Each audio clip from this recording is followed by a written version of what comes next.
the changing of one form of government to another form of government, which is of same ideology anyways, or of different ideology, does not necessarily provide great help or is of tremendous help to the existing circumstances, situations, problems, poverty, injustice, inequality, or whatever else is there that we're struggling with and fighting against, and which plagues our lives and makes living and ends and food very much difficult for ourselves, won't be necessarily solved even if another government jumps in or comes into power because of our change in mind, because of the shift in the majority's vote, mindset, perception, and action, and of their literal vote and support for an entirely different sort of government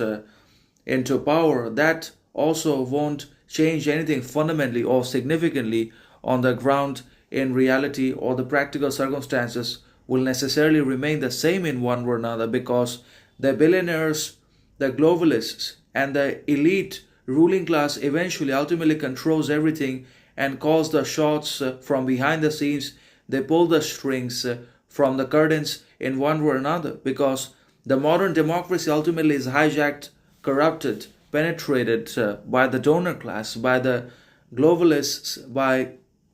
the basically ruling elite in finance, economics, and politics. And the politicians are sold out anyways in exchange for money. And the ruling elite or the globalists have already bought everything inside of the country, including the organizations, institutions, law courts, and essentially each and everything is also under the control, tyranny, and demand in one way or another. And whatever we're reading, whatever we're being educated in,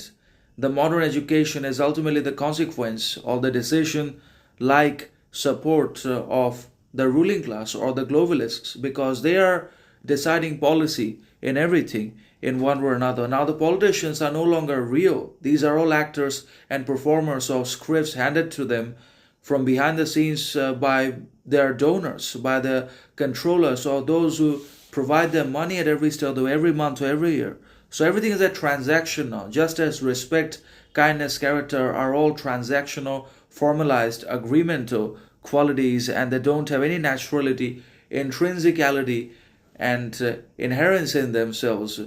that they used to have, which they must have retained. But because we changed, because we became hypocritical,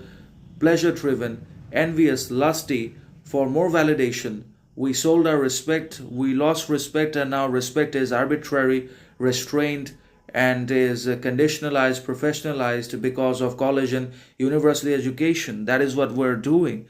Respect has lost its quality now and is based on